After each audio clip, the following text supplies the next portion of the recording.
The world is entering a new dispensation, South Africans and Africans.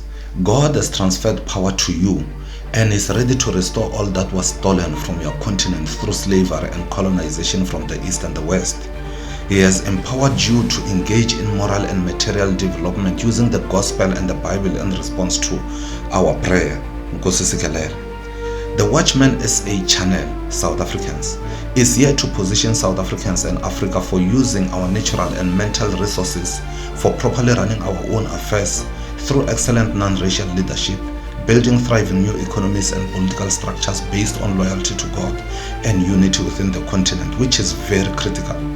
We will use biblical principles for learning from history. And therefore, biblical scriptures, key world historical figures and key events will be interpreted and used for our development into a new dispensation through messages from God delivered by the Watchman in line with Ezekiel 3:17. Be convicted, be ready for action, and let's get into the episode. Here comes the Watchman. So South Africans, the whole world is interested in understanding and knowing what is happening with this Orania town that they hear about in South Africa. So many people all over the world only know Orania as an all-white. But exactly what is Orania? And if the whole world, ladies and gentlemen, is interested about Orania, us as South Africans, we should be much more interested than the rest of the world, because the Orania town is right here in South Africa in democratic times after 1994, where we have an inclusive government. And how could it be that in an inclusive government, in a unitary society, why do we have an all-white town? Times have moved all over the world. Things have changed. We have seen human rights observance. We have seen changes in terms of leaderships and in terms of issues of race. But what is exactly happening in South Africa? Everyone is interested. And as South Africans, I need to remind South Africans that from the beginning, from the arrival of the Dutch in 1652, we have had so many wars. In fact, the South African country itself was built through wars. These wars were either racially, ideologically, or they were tribal. But the ones that prevailed the most was the racial and the tribal wars. Well, we have seen some fights between the Dutch at the time of their arrival and the Khoisan over land and over domination. We see the same kind of fight happening between the Xhosas, the British, and the Dutch as well, over land.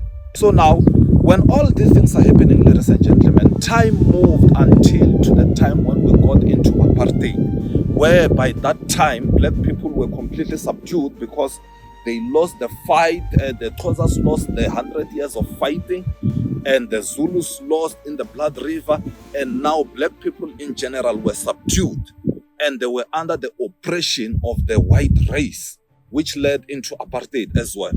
So, ladies and gentlemen, it has always been the dream of an Afrikaner extremist to keep everyone down and he himself emerging on top, because it is his stern belief through Calvinism that God has given him the land in South Africa and he is supposed to subdue other cultures and other languages, and Africans must emerge as the superior language. We've seen that in the past. We've seen all the oppression that took place, and it has caused so much poverty, ladies and gentlemen, legacy of poverty, generational afflictions of black people and suffering. Now, when changes were about to happen in the 90s, not everyone was happy with the change. There were some people under the leadership of Karel Boshoff purchased with other 40 families a land next to the Orange River, in which there was a government water project. They purchased that land for about 1.5 million. After purchasing the land, they decided to build a town called Orania. To them, back in the 90s, they were saying it was a safe haven for Afrikaans people, for being safe from whatever the ANC will be bringing or what the black government will be bringing. But now, Orania, ladies and gentlemen, has got different types of people. 3,000 town dwellers now. They are not the same people. Some of them are good people. Some of them are there because of self-determination. Some of them are there to preserve Africans. But there's a group, ladies and gentlemen, of extremists within that group. And remember, now that they are in their own, do not depend on any province or in any municipality, we see that we must realize that extremists are busy organizing themselves, and they are busy making sure that they organize themselves. We don't know how much what they are organizing, but we know that AfriForum and Solidarity not so long ago were speaking to the United States. We don't know what they are speaking about. And ladies and gentlemen, every South African must be very much concerned about that. That people are just speaking and we don't know, the government is not aware. And we are allowing this to happen. Remember, Hitler was allowed to emerge the same way.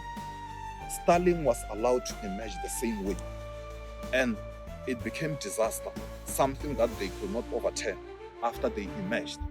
Ladies and gentlemen, if we don't take the issue of Orania serious and interrogate, yes, the Oranian people are not breaking the law. They bought the land in the name of the company, which is okay. The constitution allows for self-determination, which is also okay. But it is not okay, ladies and gentlemen, to use Afrikaans as a weapon against people coming into Orania. That is setting a very bad precedent for all South Africans and for South Africa itself, because those are the things that we were fighting for in the past.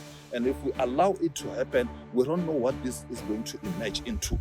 Ladies and gentlemen, let's wake up and do something and speak up. And I'm not saying we must massacre people or we must intimidate people. I believe that everyone must live freely in South Africa.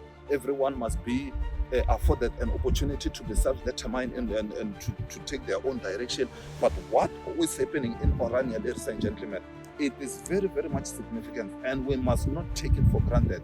Many civilizations and many progress was destroyed by emergence of such kind of setups. So we need to be able to stand up and fight against what is wrong as far as Orania is concerned. What is more dangerous is extremism that will emerge from there, because when extremism emerge, all the moderates that are there and all the people that are there for good reasons, they will be overtaken for the extremists, and it will affect the whole country. We will see our own version of 9/11 in South Africa. And I urge all South Africans to speak up, to take an action, and to stand. You see, you may have to pay a price for this, because there's a price to pay for everything. There's a price to pay for what you say. There's a price to pay for what you do. As long as you stand for something, be ready for that. But we need South Africans that will stand. Do not be intimidated of prison. Do not be intimidated by what will be done to you. But you need to stand for the sake of the next incoming generation and for the sake of peace in the world. Thank you, ladies and gentlemen.